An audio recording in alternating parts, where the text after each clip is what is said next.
Halo, salam jumpa lagi dalam Perspektif Isidorus Lili Jawa. Kereta api Trans Timor. Saudara-saudara mungkin sudah membaca berita atau mendengarkan informasi berkaitan dengan niat Gubernur Nusa Tenggara Timur, Bapak Victor Bung Tuli Laiskodat, untuk mendukung pembangunan rel kereta api dari Kupang sampai ke Dili, Timor Leste. Ya, niat dan gagasan ini memang mendapatkan aneka respons di sosial media maupun dalam pembicaraan masyarakat. Ada yang mendukung, ada yang tidak mendukung, bahkan ada yang mempertanyakan mengapa kok lahir gagasan yang semacam ini. Ya, tetapi supaya saudara-saudara tahu ya bahwa niat pemerintah untuk membangun rel kereta api dari Kupang sampai ke Dili itu bukan hanya sekadar wacana.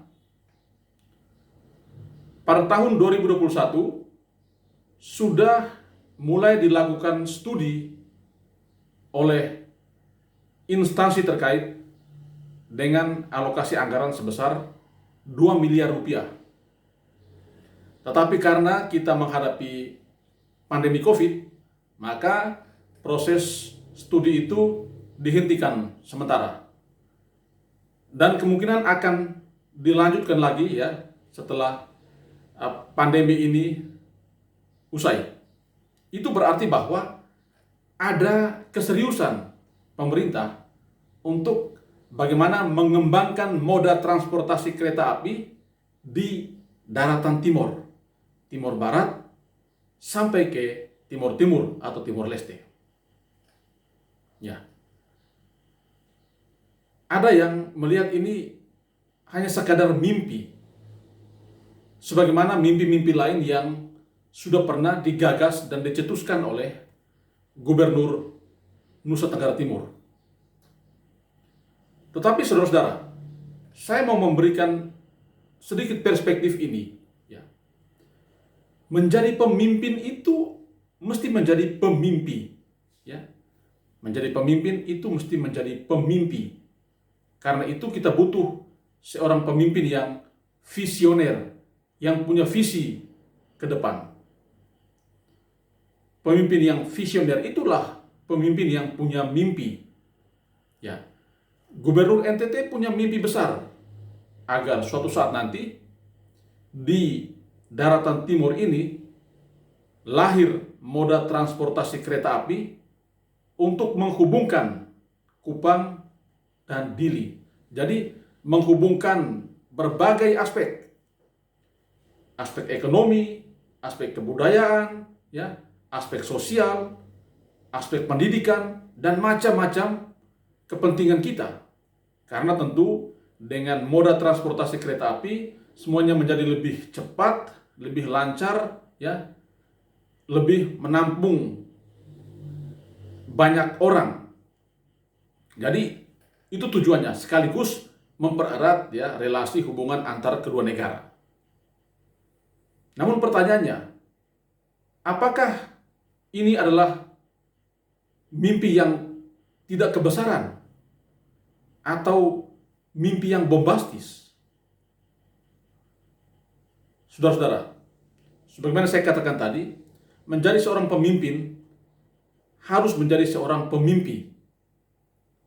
Ya, ada yang mimpinya terlalu kecil,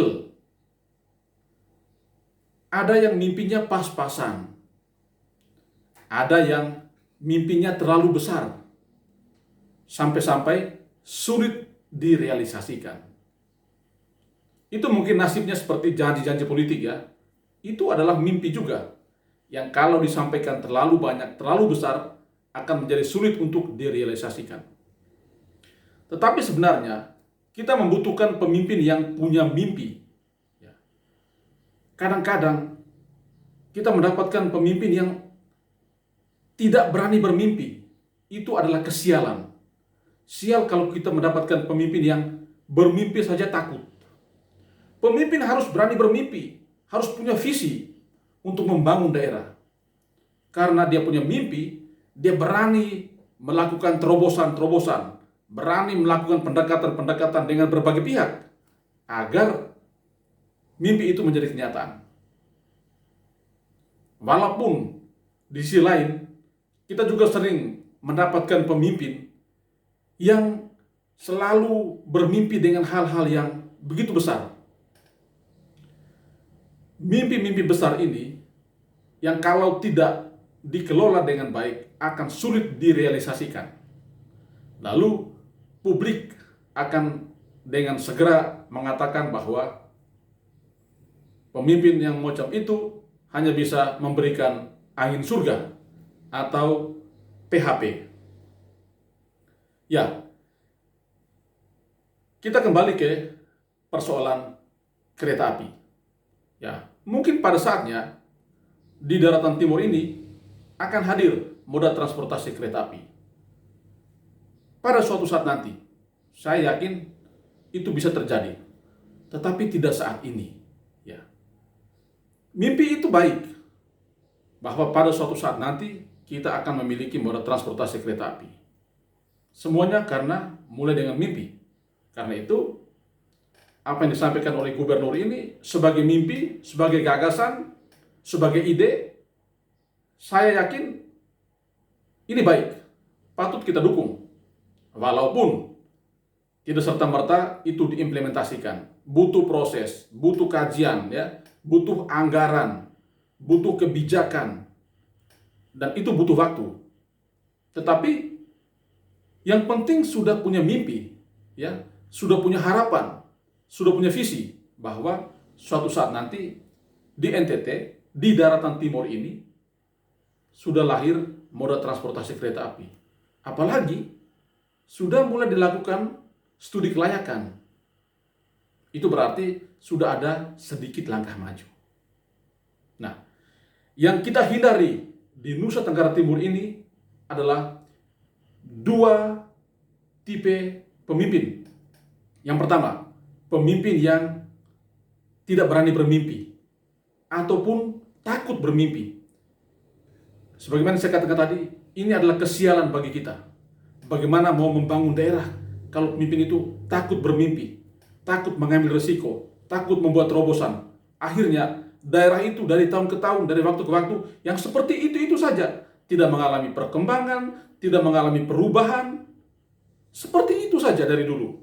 Yang berubah hanya pejabat-pejabatnya, ya, menjadi lebih kaya, punya mobil baru, punya rumah besar, punya aset di mana-mana. Dia hanya berani bermimpi untuk dirinya sendiri, tapi tidak berani bermimpi untuk masyarakatnya, untuk daerahnya.